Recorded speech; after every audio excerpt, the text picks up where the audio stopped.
ছোটোবেলা পড়ছিলাম, লেখাপড়া করছিলাম, আর শুনছিলাম যে লেখাপড়া করে যে গাড়ি ঘোড়ায় চড়ে সে। কিন্তু ভাই এখন তো বাস্তবে যেটা দেখতেছে এটা উল্টোটা, লেখাপড়া করে যে সন্ত্রাসী হয় সে। তার ব্যাখ্যাটা হইলো ভাই, কালকে ভাই শিক্ষকরে ছাত্ররা ধরে মারছে, বুঝছেন? মানবতা আজ কোথায় গিয়ে দাঁড়াইছে কোন? শিক্ষকরে যদি ছাত্ররা মারতে পারে তাহলে কোনো মানবতা আছে আজকে? আর কিসে শিক্ষা প্রদান করছে তারা? যে শিক্ষককেই ধরে মারে, শিক্ষককেই ধরে মারে, তারা কেয়ার শিক্ষা প্রদান করছে, তারা কেয়ার শিক্ষা করছে। এখন এখানে দেন কালকে এই ঘটনা ঘটছে, ফরিদপুরের ঘটনা ভাই।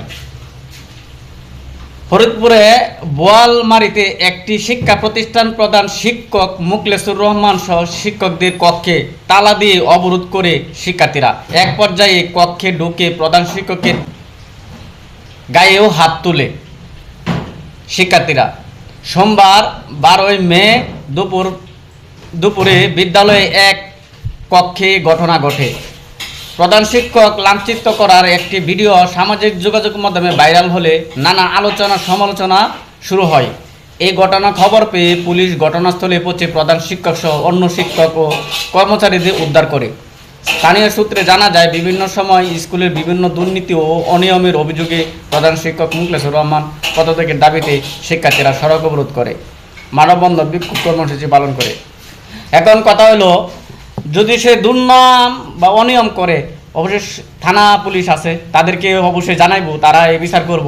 কিন্তু আমি তো মানে সে সুর হোক আর বাটপার হোক, যেটাই করুক, হ্যাঁ তো শিক্ষক, তার পুলিশ অবশ্যই বিচার অবশ্যই করবে, সরকার করবে এবং প্রশাসন করবে। কিন্তু সে তো শিক্ষক, আমি তার ছাত্র, তাহলে আমি তার গায়ে কোন সময় আমি হাত তুলতে পারি না? কি হাত তুলতে পারিনি? আমি তো আমার নীতিকতা থেকে আমি যদি ভালো শিক্ষা অর্জন করি থাকি, আমার জ্ঞানের যুক্তিতে ভালো বংশের পরিচয় যেটা দিব, সে কখনো গায়ে হাত তুলতে পারে না। সে পুলিশের কাছে ধরাই দেবো, তাদের সমস্যা দেয়া যায়। কিন্তু শিক্ষকের গায়ে হাত তোলা মানে কি? একটা শিক্ষক ভবিষ্যতে যারা শিক্ষার কথা বা যারা শিক্ষক হইব, তারাও একটা ভয় থাকবো যে ছাত্ররা তো ধরে মারে, তারা এই সম্মান জায়গাটা নাই, যে সম্মানের যে জায়গাটা ছিল এই সম্মানের জায়গাটা নাই। একটা ছাত্র হয়ে যদি শিক্ষককে মারে, তাহলে ছাত্ররাও ভবিষ্যতে আর ভয় পাবো না। আর যারা নতুন ছাত্র হইব আর সন্ত্রাস হইব, ছাত্র হইব না ভাই, এরা পুরোপুরি সন্ত্রাস হয়ে যাবো গা। ঠিক আছে? কারণ ছাত্র নাই, ছাত্র থাকলে মারতো না কোনো সময়, আদব কায়দা বজায় রাখতো, কিন্তু এরা আদব কায়দা বজায় রাখে নাই। ঠিক আছে?